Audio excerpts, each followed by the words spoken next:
Well, hi everyone. Time to go live again. If you see my face a little bit sleepy, my eyes bulky, it's because I haven't slept in pretty much, I would say, 2 bloody days. But we went all the way to the border. We went to Auschwitz, Birkenau. We had to make a stop for a special report there because it's a moving, incredible experience. It moves you to the core. And then, of course, we were able to travel back in a bus packed with refugees and also have the chance to accompany people in the travel back to Ukraine, those who wanted to go back and see and check about their families on the other side of the border. Well, now we're in a safe and sound place here at Krakow, the beautiful mall. I just went to in this mall, this Krakow Central Gorny shopping center or mall. They have a refugee place, it's a refugee center right on the side, and it's managed by two nuns who declare themselves as Jesuits. These nuns are actually very fond of Pope Francis, or Jorge Bergoglio. A man I knew as Jorge Bergoglio when he was Bishop of the Diocese of Buenos Aires. I had the chance to interview him several times back in the 1990s. And they told me a couple of things. Of course, it's a little bit hard to go and film them because there's a lot of paranoia in the air, here and everywhere around, close to the war zone. Why? Because they fear that there might be lots of Russian spies.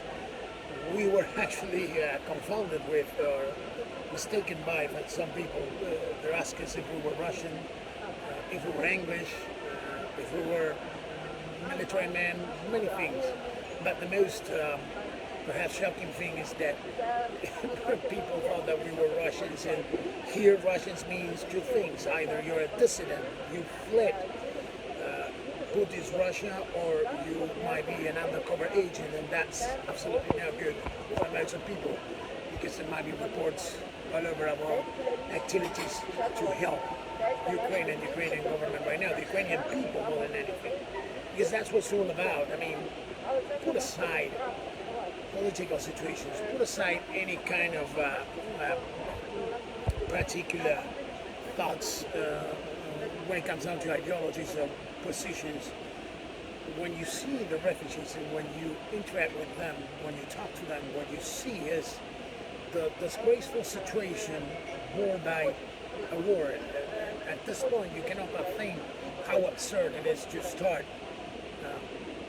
violent actions, military actions against another country, understanding what it means to put 7 million people to wander around planet Earth as refugees. Those two lovely nuns with whom I was actually had a lengthy half an hour, 40 minutes conversation. They talked to me about different things. First, we talk about the Jesuits. They consider themselves followers of Jesuits, and of course, Pope Francis is a Jesuit. He was a Jesuit as an active Jesuit and a Jesuit at heart. And they also talked to me about how they process refugee status and how careful they have to be. In order to publish an interview with them, you have to ask for a governmental permission, because if anything goes wrong, they might lose the habilitation to keep on rolling with, or keep on working with, or keep the refugee center open, and they might get into serious problems. One of the things that they told me is that Pope Francis, and they said, quote, that we personally spoke with assistants and with him for a brief 2 to 3 minutes, and they said that they offered them to open a spot at the Vatican that could be available for sheltering around just shy of 3,000, over 3,000 refugees. That might be something truly amazing, and one cannot help but to wonder, why don't we start applying things like that all over the world? In my book, The Anti-Human Manifesto, I talk about even cities. The world has literally thousands of cities that are uninhabited. It has no inhabitants, that have been abandoned, and they could be replopped, brought back into life with the possibility of packing them with refugees from all over the world. And I actually offer myself as a volunteer to personally help supervise some of them. We need more people, of course, but after the experience that we had here, and after my experience as a war and combat correspondent, I can tell that leaving aside all politics, ideologies, ideas, anything, the most urgent situation when it comes down to a human tragedy, human-created tragedy such as a war, such as a violent conflict, military conflict, comes down to what do we do with the regular folks that are being pushed forcefully away from their homes. You have to see the faces of the kids, the mothers.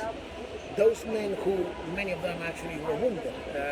Yesterday when we went through all the way to the border and we came back all the way through the cities and the border. Joe Biden was in one of those cities. I have to remember the name here. Perhaps I have the card right here with the name of the city and I will tell you exactly which one it was. Let me see. I might have it here. No, just have my cards here. Well, President Biden was there months ago, I think, and you gotta see the solidarity. I mean, the Polish people actually stepped up all the way, and you really need to help them. You really need to put a word for them, and we really need to step up the plate, step up our efforts as well, and do whatever we can. In my case, well, we give away whatever we had here with us. We are reporting, we are showing you the situation. Again, please forgive my face because might be all swollen, my eyes swollen. I see halfway there, like kind of blurry, but we were in a war zone. We came all the way back, then you had the experience of Auschwitz, Birkenau, that of course is a moving, shaking experience. It's not easy, but lots of information. For example, in a nutshell, Poland has received already over 3 million refugees. Mostly they're distributed around Warsaw and Krakow. We're here in Krakow, on the way to the south, not too far away from where the war is happening. And Krakow actually has around 160,000 refugees. The official number is 150, but today these 2 nuns from the Central Refugee Center here in Krakow told me that it's about 160,000 and it might grow. There are many conversations. We will be back in Turkey to see what's happening with the, pushing negotiations towards coming to a peace agreement or something of a settlement, a truce, or whatever it has to be done so the bombs stop falling from Russian military airplanes. Then when we came here, we saw a caravan of military vehicles bringing anti-aerial missiles, and those are directed towards the border here because a couple of bombs actually, the reverberance of the bombs actually went all over to the Polish side.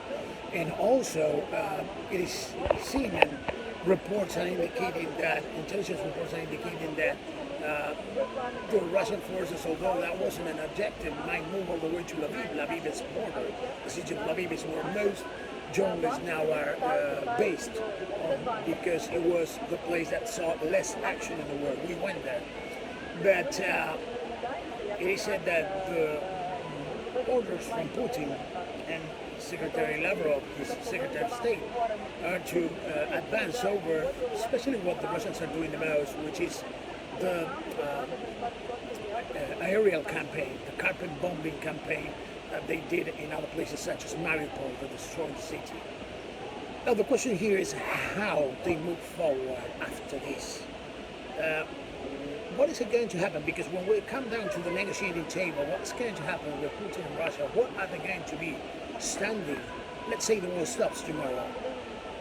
What they might be negotiating is how things are going to go after this, what he called military operations or campaign stops.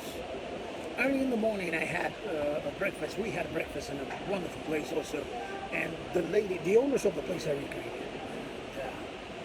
They're hopeful that something is going to happen during this month, before May. I mean, of course, everybody has to be hopeful that things somehow are going to come to a point of understanding of some sort.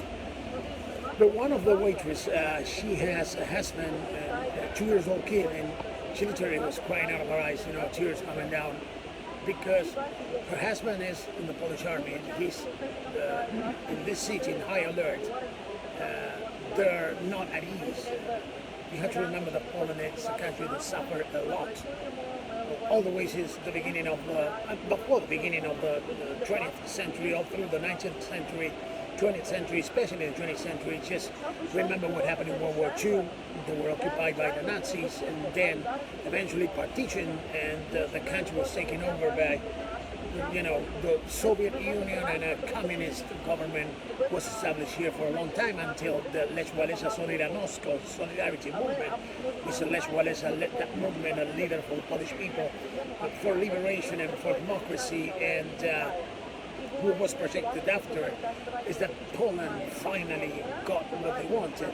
They became part of NATO. That's why you see that people in regular life here are cautious but at ease, because you know how it is. If Mr. Putin will decide to attack Poland, Article 5 of NATO automatically will be in place, which indicates that you attack one of our members, you are attacking all of us. That will automatically trigger a World War III kind of situation. So it's unlikely that that would happen, although some bombs have already, not just one or two like the media is reporting, but they say that around 6 to 10 bombs probably of lesser caliber have actually reached the Polish borders.